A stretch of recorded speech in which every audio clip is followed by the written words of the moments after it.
Welcome to the Southern Oracle.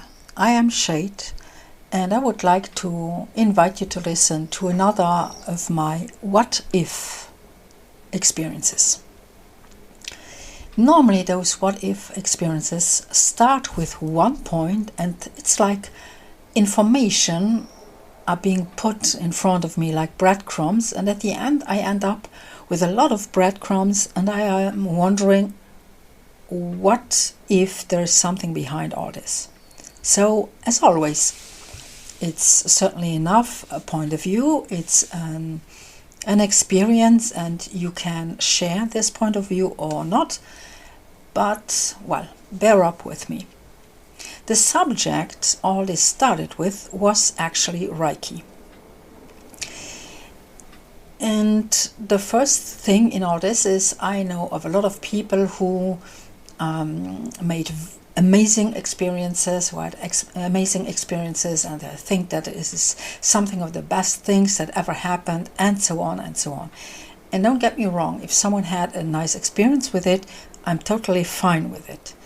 But very often and very quickly, I got this reaction that the moment I started sharing my doubts, for example, reading a book, having in the first chapter something that was explained in one way, and a little bit later something in the book said actually the contrary, and I said, what is going on?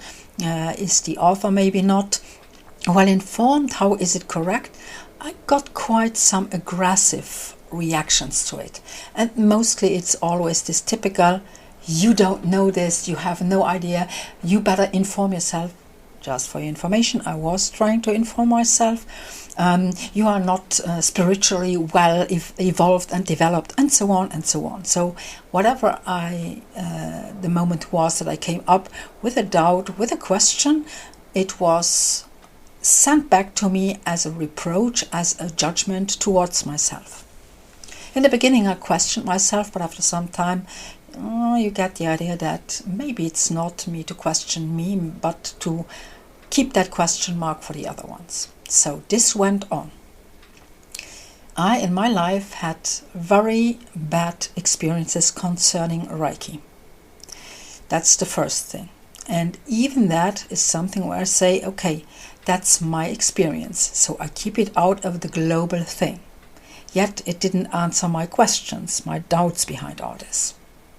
And then, over the time, I met people who used Reiki, who learned Reiki, and there was something very consistent turning up. So first of all, normally in normal Reiki, I'm not talking about all those Reiki mutations where someone is talking about rainbow Reiki and about mermaid Reiki and whatever. Reiki should be a normal energy, so why there are 100,000 of different ways, I just leave that open.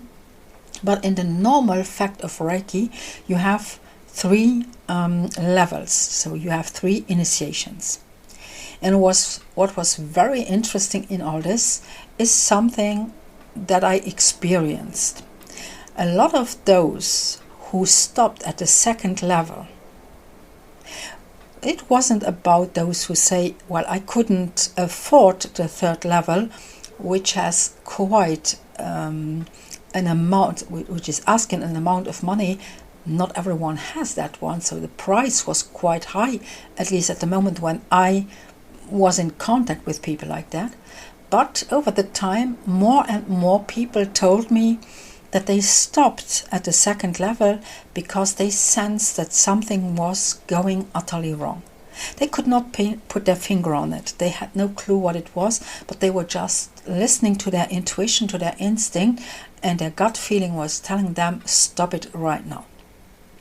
And in the beginning, as I said, they didn't have a clue. And when I was talking to them and I told them, listen, there are some things I think are quite curious, like it's a universal energy, and then someone was telling me that he wasn't capable of sending the energy to someone who lived in Switzerland because his Reiki could not cross the Alps. You get the idea behind?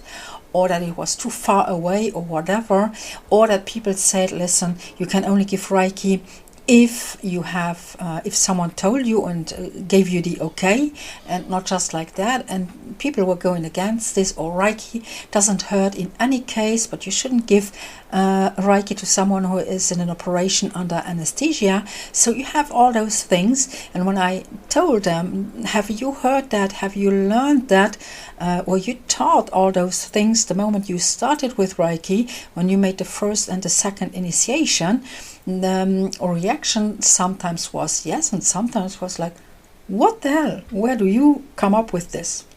And it is written in books, so it's not something that I just imagined.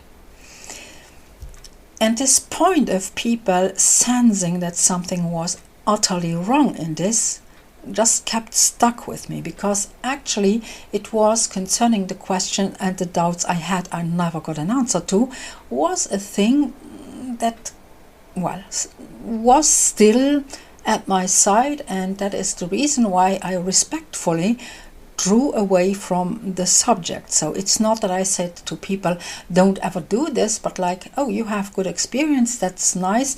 I just keep away because I had other experiences. I had really bad experiences with it, so I want to have, so I do not need to meddle with this. That was my way to see the things. So if someone uses something and thinks it does something good, then I'm the last person to tell the person immediately, just stop it, especially as I have no proof in my hand. We are talking about energies which are still invisible. And then the things started to get a completely different turn, which hit actually one of my doubts that I had already years ago. Because one of my other doubts is that I was told that the text, the technique was found back again. So it had vanished for over 300 years, if I am well informed. And then there was this guy who found it and started to use it again. And my first question in all this is, well, how sure can I be if I pick up a text that has vanished for 300 years?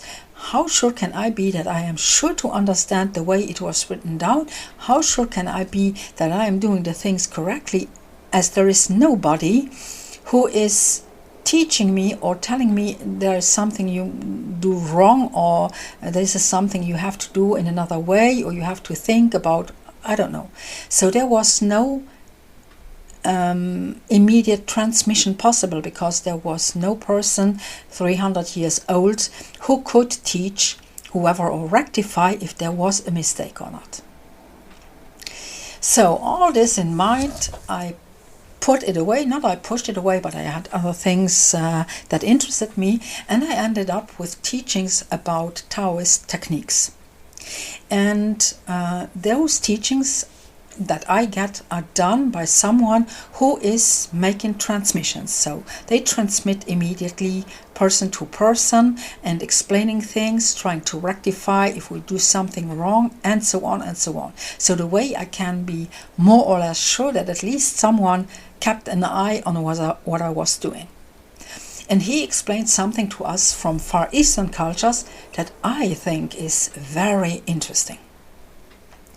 Because actually Far Eastern cultures and their schools to study things like that, to get the transmission of such techniques, often if they write something down, they write errors, they put errors into the written down text, so that the need of a master to transmit the whole thing is the way to be absolutely sure that you get the right information. I saw such documents, like for example, for a certain technique, you worked with mudras, and one of the mudras was drawn the wrong way around, so you could not use it. And the question is, what is this wrong mudra doing? So that was also the question that was behind. And I know that a lot of people believe that all this is gatekeeping, but I think it is as in school. If we learn a language, it is good that there is a teacher who can tell us, listen, this word is not written like that, or this verb form is an irregular one, and so on and so on. This is what keeps, let me put it like that, this especially for metaphysical techniques, which keeps the lineage clean, so that this energy of all those people, all those ancestors behind, can get through in a clean way. Okay, and I'm not talking about ethical stuff and so on, but something else was entirely was important for me, or was very interesting for me, because it entirely gave me an idea on all this. Some schools at that time, they may have, I say, 3 books for a whole school, because they didn't have the possibility to transcribe them so often, and so on and so on. Or maybe they had 3 scrolls, or whatever way they had to put this in a form that could be read. So if a school, for example, had 3 books, they made a different mistake or different errors into each book, so that if someone stole the book and tried to teach this outside of the school just by learning it by the book, they could find out what book they had stolen, considering the mistake they were teaching along. And this is the moment where my what if starts.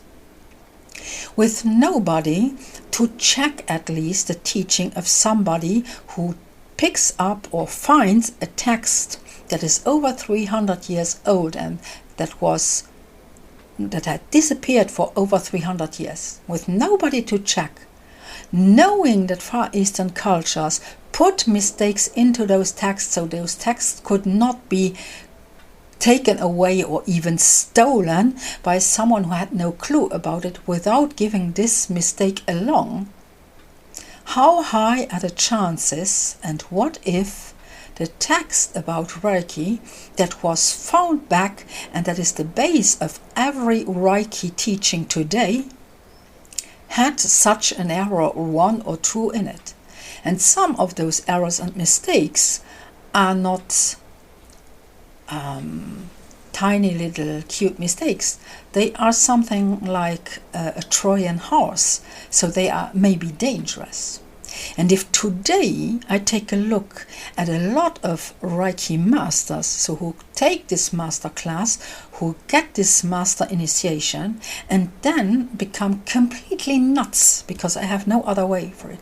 They do think that they have no reason whatsoever to respect the rules that have been put up in the books, to say, listen, if somebody is not asking you to give them Reiki, you do not give them Reiki. You do not give them Reiki when they are in an operation, for example, and so on and so on. So all those things that have a lot to do with the respect towards the person they give Reiki to.